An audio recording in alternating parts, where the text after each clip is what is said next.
Welcome to Haunting History, the podcast that reaches back into the past for the events that shocked everyone. Tales of true crime, mystery, and the macabre. And when we're lucky, the stories where history and the people who lived it and the paranormal meet. Now, who doesn't love a good ghost story, right? Welcome back to Haunting History Podcast. I'm Kat, your host, and joining me again today is my infallible, bossy co-host slash producer, Haley. Producer? Yeah, I think we should call you Producer Haley from now on. Because I'm bossy, or... That's exactly why we should call you Producer Haley. Because you're bossy. I wish that... maybe we should change to a YouTube channel, and then they can see all the faces you make at me and the little hand gestures. You do like the slicing of the throat thing, like cut it off, or well, because the wind it up thing. If someone let you would talk about nothing for 45 minutes. You go on tangents. Isn't that why you get a podcast, is so that you can talk about nothing for 45 minutes? No. Well, we're still talking about the same story, so you're not out of the loop with what we're going to be talking about today. Nope. No one should be. And if you are, you need to listen to part 1 and 2. Part 1 and part 2. Before we get started, I wanted to say hi and thank you to a couple listeners. First of all, thank you to Anna Lowe with the Facebook page True Crime Podcast. She did a little highlight of our podcast to let people know who we are. So thank you so much, Anna. I was so excited about that. I wanted to say hi to Michelle Pera and Debbie Mendez, I think. Just a couple of people who found us on Facebook, well, they didn't really find us. I posted a question about something, and they asked what the podcast was, and they are now listening. So hi, you guys. I also wanted to say hi to Nicole's friend, Lisa Zavala. She listens to our podcast now. Not only does she listen, but Nicole told me that she binged all our episodes, which is so exciting to me because when I find a new podcast, I binge. I get really excited if I find it after it's been out for like a year or 2 years and there's like 64 episodes. And then I can binge the whole thing, and then I'm really bummed at the end. So it's really exciting to know that someone binged our podcast, don't you think? Yeah. So thank you, Lisa, for listening and for binging us. We're super excited about that. And I think that was all our thank yous for today.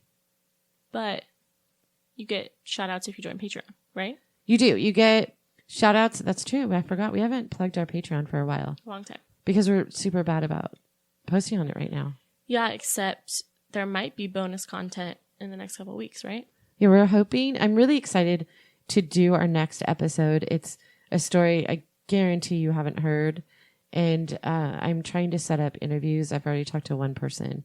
And some of the interviews, if we do get to do some of the interviews, some of them may only be available on our Patreon. We really haven't gotten there yet, but it's a really good story. It's not a paranormal story for sure, but it's a true crime story from 1980, and I'm super excited about it. And I hadn't even finished doing the Lizzie story before we started researching this new one. So hopefully you stick around. But I also like to do shout outs to people who join on Instagram. If you want a shout out, if you want us to say hi to you, just comment on any of our posts on Instagram. All you have to do is say hi, and we'll say hi back. It's kind of fun that way. I like to have the interaction. And then we have a Facebook page that you can follow. And then we also have a Facebook group that you can join.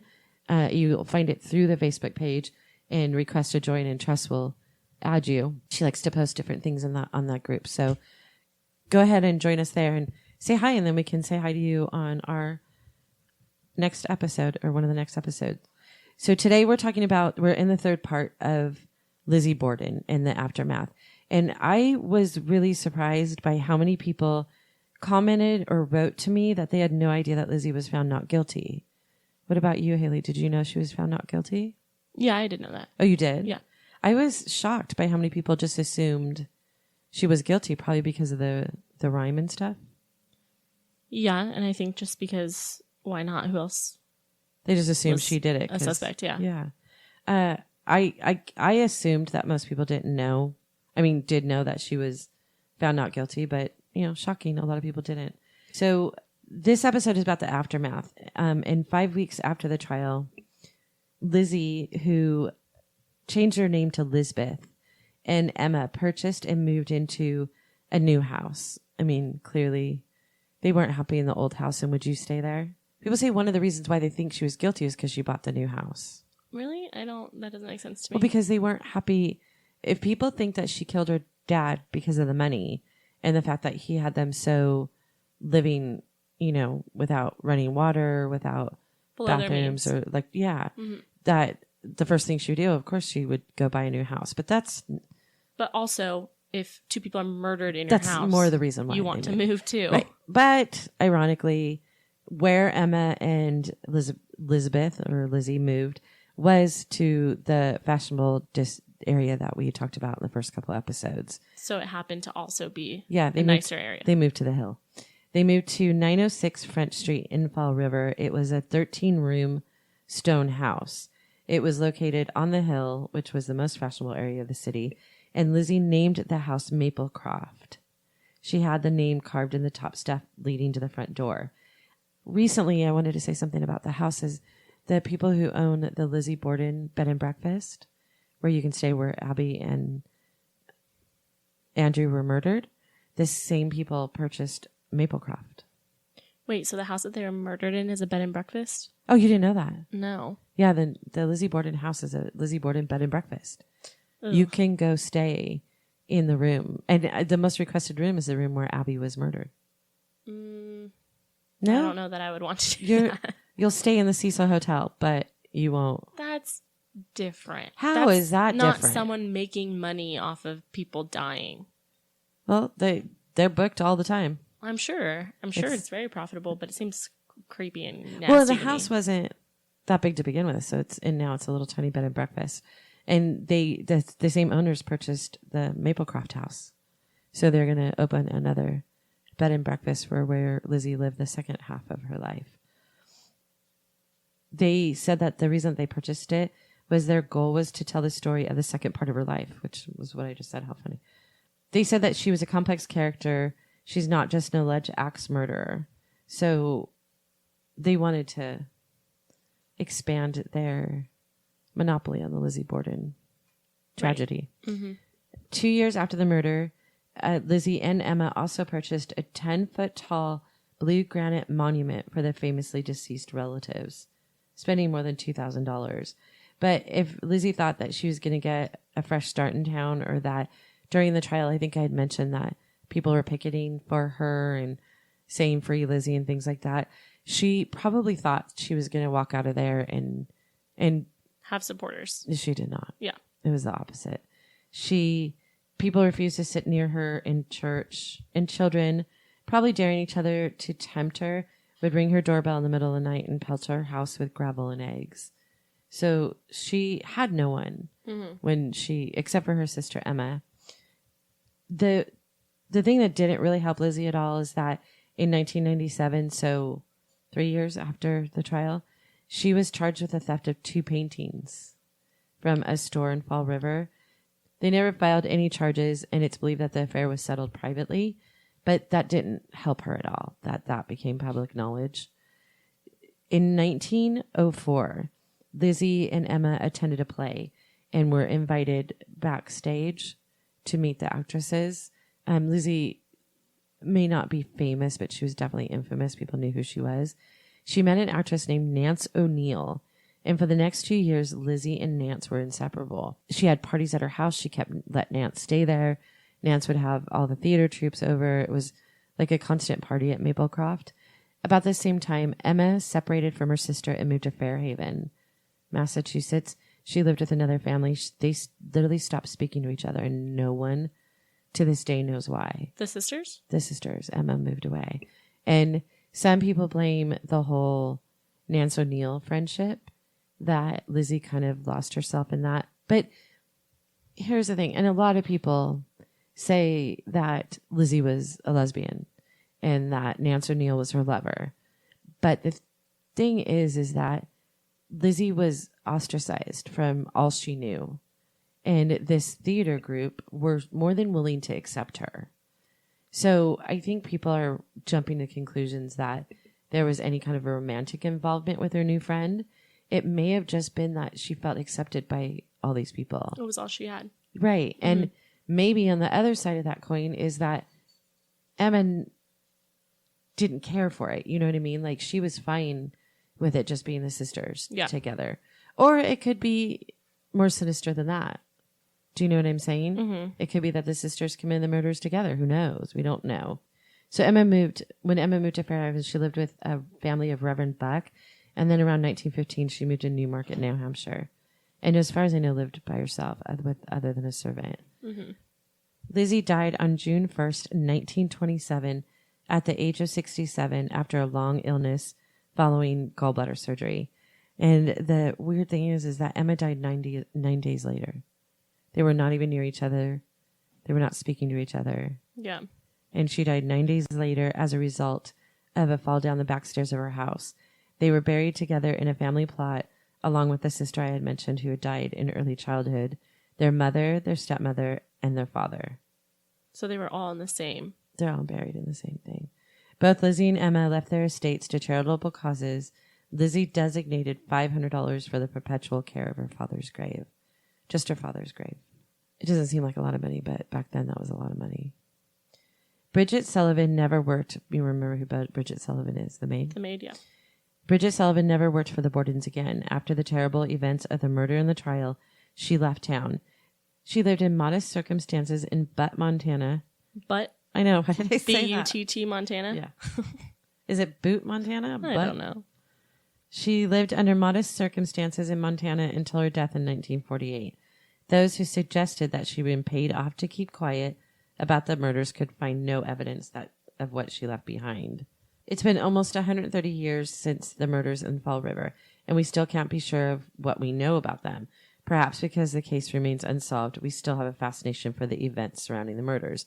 No single theory has ever been regarded as the correct one, and every writer on the case seems to have a favorite culprit. The book I read, The Borden Murders, Lizzie Borden in the 12th Century by Sarah Miller, which, by the way, is technically a young adult book. Mm-hmm. It's sort of the book, everything, I have to be picky about what books I read about whatever episode we're doing because I can't read a novel in the few days that I have. So I always research the books because there's just so many. This one came up as sort of the end all for the Lizzie Borden, even though it's a young adult book. It's quick reading for sure. It covers really every angle of it. So I'm glad that's the one that I chose. But the books and articles that have followed the events have each put their own special spin on the story. They use the same evidence and the same testimony to argue different suspicions of who really killed Abby and Andrew. During the early days of the investigation and well into the days of the trial, a number of accusations have been made. At times, the killer was said to have been John Morse, Bridget Sullivan, Emma Borden, Dr. Bowen, which is just ridiculous, and even one of Lizzie's Sunday school students was... Seems random. Yeah. Some of the theories are credible and some clearly are not. One of the theories remains that Lizzie Borden actually committed the murders of her parents and managed to get away with it. Now, that's obviously the biggest one. The theory was especially popular in books written before 1940, and it still turns up occasionally today. Most of the writers who stand by this solution see the court rulings and the poorly executed prosecution as the case that Lizzie was never found guilty. They refuse to see how an insider could have committed the crimes. And they are the ones that say that Lizzie either could have been naked when she killed her parents, which people say she would not have been. Like, either way, it's hard for me to believe that because not for the stepmom, but for the dad because she had so much time in between, but for the dad because she would have to have it in her hair. It would have to be everywhere. Well, it's hard for me to picture her being naked being the easiest solution for her to not have blood anywhere. So you really don't think she did it? I don't know. It's hard for me to even really draw any kind of conclusion because it's so muddy, I feel like.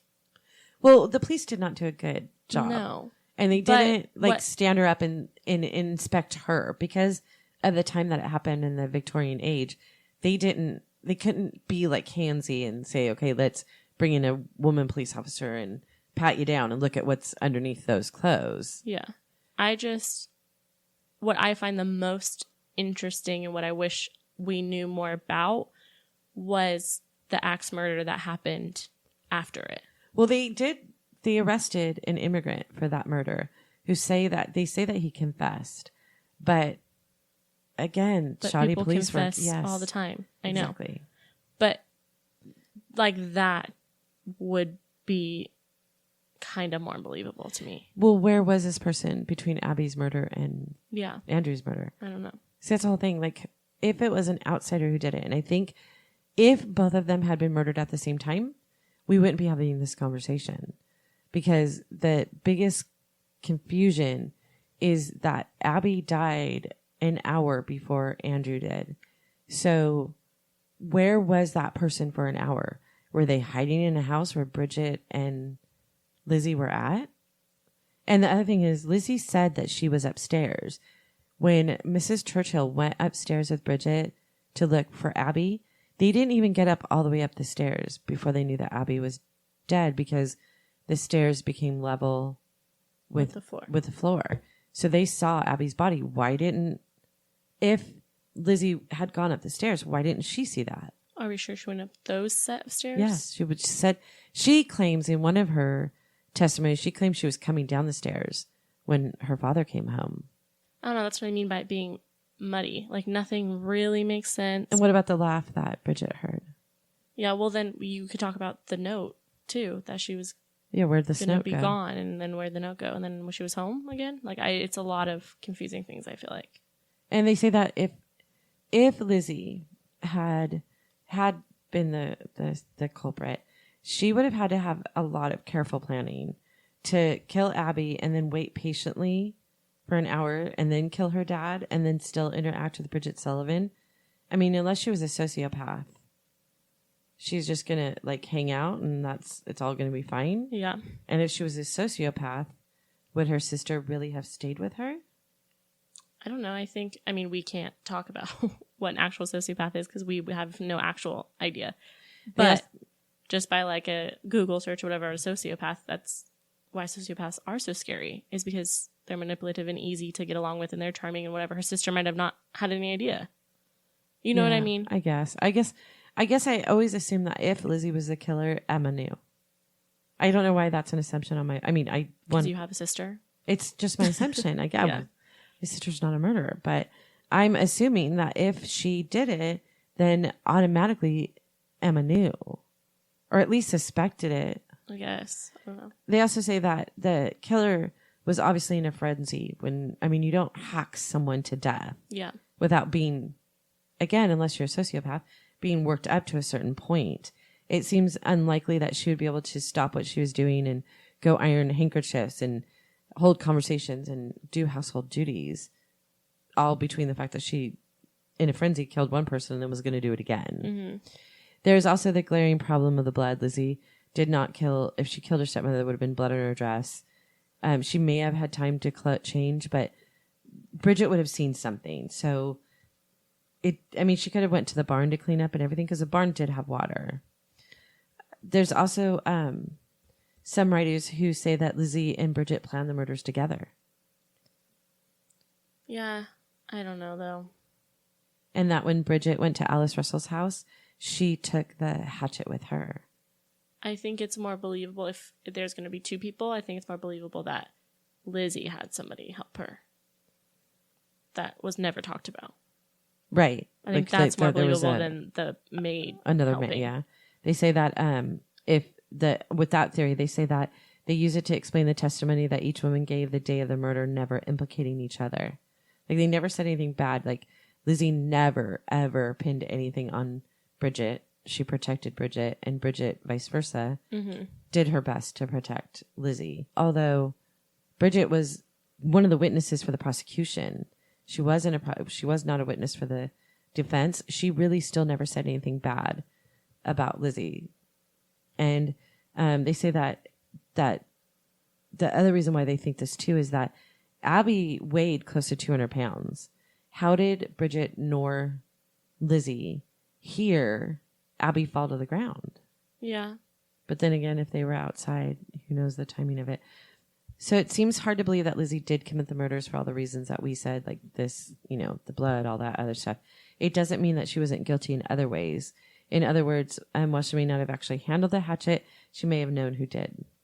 So another theory is that Emma could have done it.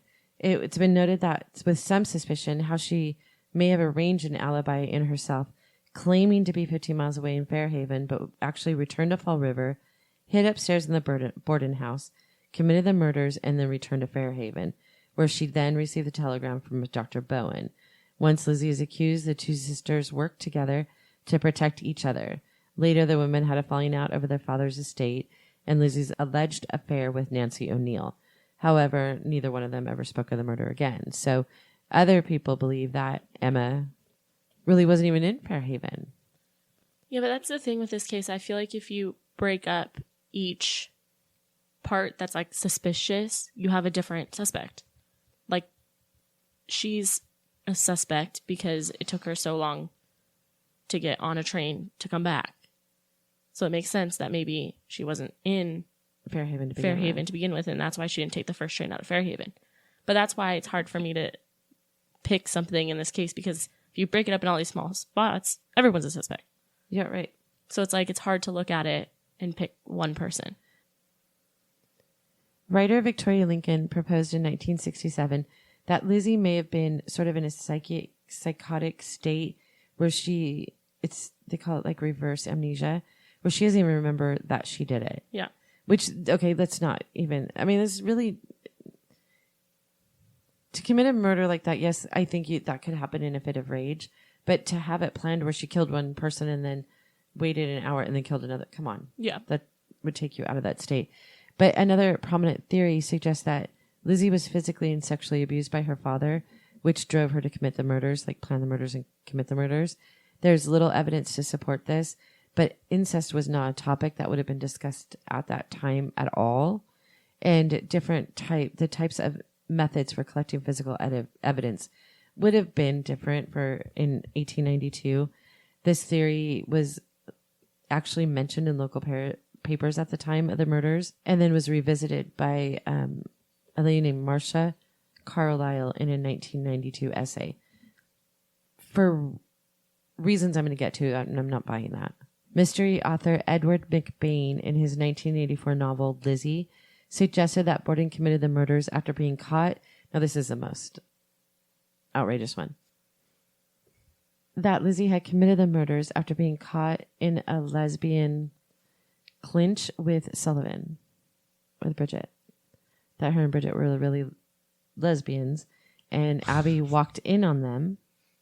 So Abby had caught Lizzie and Sullivan together and had reacted with horror and disgust, and that Lizzie had killed Abby with a candlestick. When Andrew returned home, she confessed to him but killed him in a rage with a hatchet when he reacted exactly as Abby had. Okay. What? That doesn't even make sense. No, seriously, there's a whole book written about this theory. So now Abby's killed with a candlestick? That Abby is killed. It's not really a hatchet. That it was the end of a candlestick. Okay. Because Abby caught Bridget and Lizzie together and was disgusted and horrified. So Lizzie just, hit her on the head a bunch of times while she was making the bed. And then Andrew came home and she told Andrew what she had done. And Andrew reacted in horror and disgust, so she killed him too. But he was asleep on the couch. Right.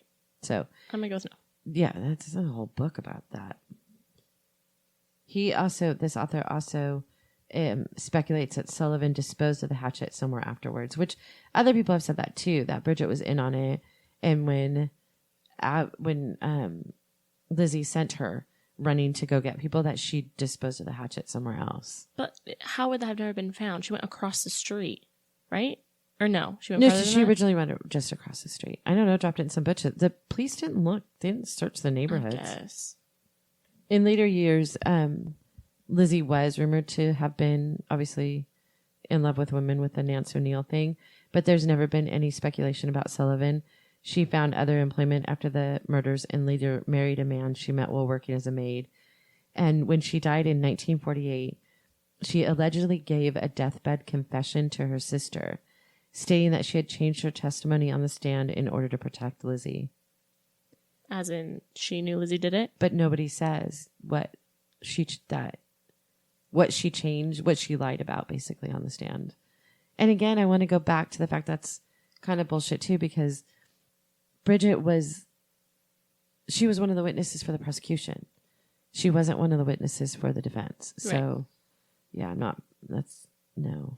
Others noted that Sullivan could have been a suspect or could have done it for retaliation for being ordered to clean the windows on a hot day.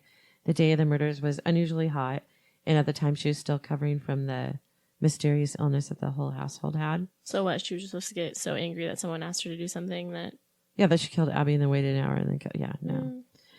William Borden, who is suspected to be Andrew's illegitimate son, was noted as a possible suspect by a man named Arnold Brown, who surmised in his book, which is called Lizzie Borden, The Legend, the Truth, and the Final Chapter, that William may have tried and failed to extort money from his father, who coincidentally committed suicide just not long after the trial. According to his theory, Lizzie, Emma, John Morse, Dr. Bowen, and Andrew Jennings all conspired to keep his involvement secret because of the illegitimate status and a claim that he might make against the estate if his relationship with Borden's was found out. Allegedly, William was making demands on his father, who was in the process of writing a new will. The new will comes up again.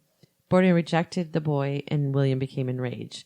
He first killed Mrs. Borden, and then, after hiding in the house with Lizzie's knowledge, killed his father as well. Conspirators then paid William off or threatened him or both, and decided that Lizzie would allow herself to be suspected and tried for the murders, knowing that she could always identify the real killer should that be necessary. It's been a long belief. It's been favored. That theory's been favored for many, many years. Yeah. That there was an illegitimate son. However, an author named Leonard Ribello did extensive research on William Borden in the Browns book, and he was able to prove that he was not Andrew Borden's son. But that doesn't mean anything to me, because if a son showed up saying, "Hey, you're my dad," unless this man was the most faithful man in the world, he still could have been saying he was right. The son. There was no way for him to prove yes or no. Andrew would have had the choice to believe him or not. Yeah.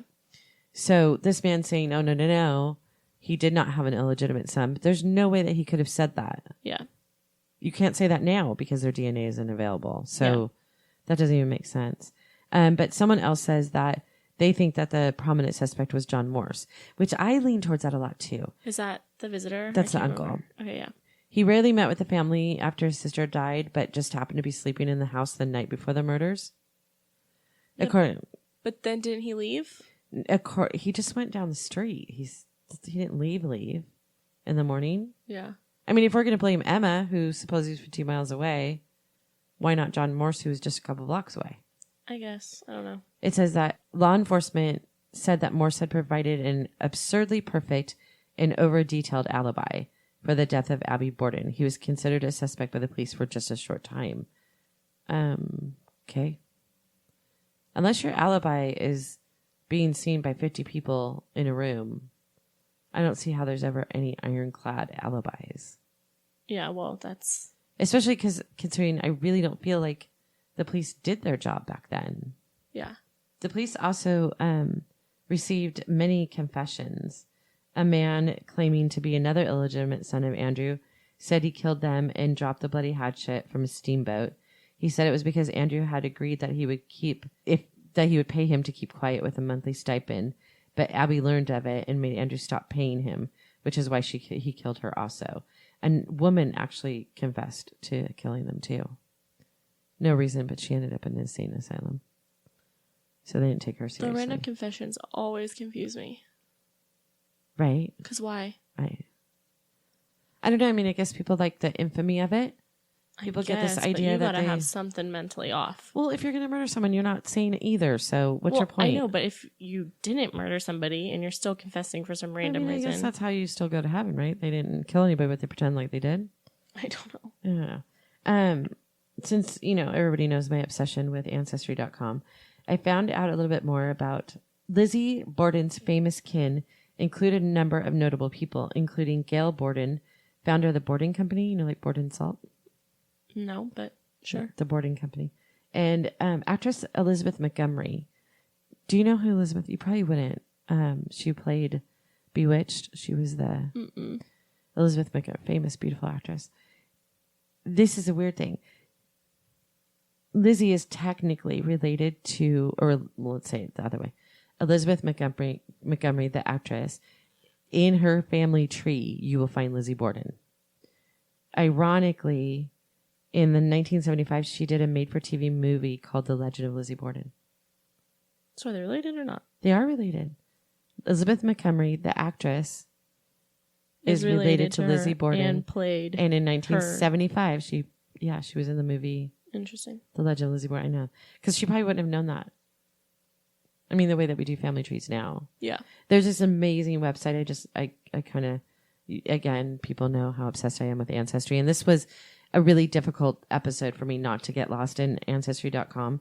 There's another website called findmypast.com, which basically you can find like who you're related to. If she did kill her parents, it's not the first murder in her family. Does this interest you at all? Sure. You know how I feel like family trees? I feel like, and it sounds like an Ancestry.com commercial, but you don't know where. It could be. Someone sponsor us. Ancestry.com, where are you? I don't know that you know who you are until you know where you came from. I do believe that. I know that you've had a friend who point blank told me he could care less who his ancestors were. Yeah. I don't. Do you feel that way? I don't feel that way, but if it was up to just me to figure it out, I probably wouldn't. But do you believe that you have some things from... Kind of. I mean, an example, your dad is a contractor. Like, he builds things. That's what he does. Mm-hmm. If you go back in his family tree, he comes from a long, long line of men who built... There's still homes in Massachusetts, which I have not looked to see how far it is from Fall River, where their homes are built out of brick, which your great-granddad was a bricklayer. Those homes are still standing in Massachusetts. Right, but I don't think that's a good example. 200 years ago. I don't think that's a good example, though, because Dad grew up with his dad being a contractor, and then that's just because what's been bred into you since you were young.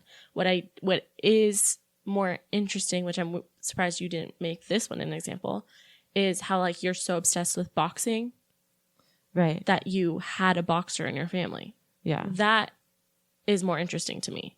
What about the spiritualism thing? Yeah, that too. That we're talking like you guys know what we're talking about. I found I've always been fascinated. Clearly, I do a podcast on history, but it also has paranormal undertones. If there's paranormal part of the story, I'm going to tell you that part because I'm fascinated by that. I found out one night at 3 a.m. when I was doing my family tree that my ancestors practiced the religion of spiritualism, which is basically the belief in paranormal. I mean, it's a belief that what it's turned into now, yeah. Yeah, but the people that died before you can help lead your life now. I mean, it was an entire religious movement. We should probably do a podcast on spiritualism. But what I'm saying is that if Lizzie was the one who committed the murder, which by the time I'm done with this, I'm not fully convinced anymore, that she had in her family tree, I believe it was her 5th great-grandfather, Thomas Cornell, was convicted in 1673 of burning his mother to death. Cornell, born in England, was 46-year-old and expecting his 7th child, which was his 3rd with his 2nd wife, Sarah, when Rebecca was found burned to death in the house that the family shared. On February 2nd, 1673, the middle-aged father reportedly had a strained relationship with many fellow inhabitants of his town in Rhode Island, including his own mother, who was then 73.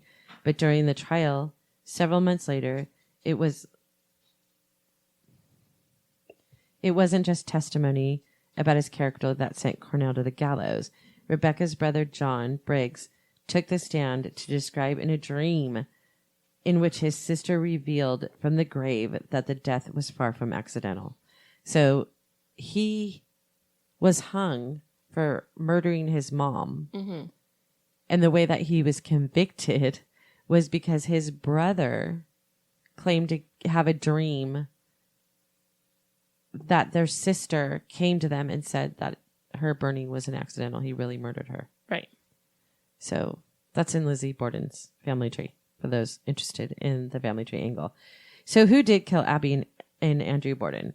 It's unlikely that we'll ever know. It's also unlikely that we'll ever discover just what Lizzie and her defense counsel knew about the events in 1892. In March of 2012, the Borden case was back in the headlines when researchers at the Fall River Historical Society announced the discovery of written journals by Andrew Jennings, her defense attorney. The journals, which contain newspaper clippings as well as interview notes Jennings made during the pretrial preparation. The extremely fragile material is currently being preserved by the museum before its contents are made to the public. Now, it's 2019. That was 7 years ago that they found these journals. Mm-hmm. So I sent an email to the Historical Society, which, by the way, if you are interested at all in the Lizzie Borden case, go look up the Fall River Historical Society. They have tons of information on there. Their goal is to preserve the Lizzie Borden story. In the file that Jennings had were 2 journals and the handleless hatchet were stored in a Victorian bathtub. Interesting. That's where they kept for the last, million years. It's the first idea that we have about how the defense was building the case. Each journal is about 100 pages, and one contains a series of newspaper clippings indexed using lettering and number system that Jennings devised. The second contains personal notes that Jennings assembled from interviews that he conducted. Some of the individuals interviewed are people mentioned in the newspaper clippings too. The grandson, Ed Waring, who was the grandson, he made the decision to keep his grandfather's journal private until his death because he feared that Jennings, who had really bad handwriting, would be misquoted by historians in the press, and he didn't want to deal with it. Yeah. Okay. The lawyer's diaries include newspaper clippings with his notes, list of people who were interviewed, his own observations about the case, and support letters between Lizzie Borden and her father, Andrew. Now, here's the thing. If people thought finding these old journals would sort of like give a yes or no answer to whether Lizzie committed the crimes, it doesn't. But what it did, and this is why I said earlier that you might change your mind, is that Lizzie Borden's always been portrayed as cold-hearted and a brutal axe murderer. She supposedly killed her parents. They wrote a freaking rhyme about it. The journals give a totally different viewpoint of her. Most of what is known about Lizzie is based on legend and outright lies, and the facts have been suppressed by fiction because fiction is more interesting to most people. In actuality, the letters that are found show that Lizzie loved her father very much, and she grieved horribly after his death. Mm-hmm. She was a mess. That's why she was on morphine. And people tend to forget that. They say that her testimony was convoluted and contradictory. She was on drugs because she had to be calmed. Because her father was gone. Yeah. She loved her father. It also, the journals and things show that Andrew Borden was very supportive of his daughters, that whatever they wanted or needed, they always had, that they weren't upset about living in that house, that they didn't think they lived below their station. That was the way their father wanted to live, and they loved their father dearly.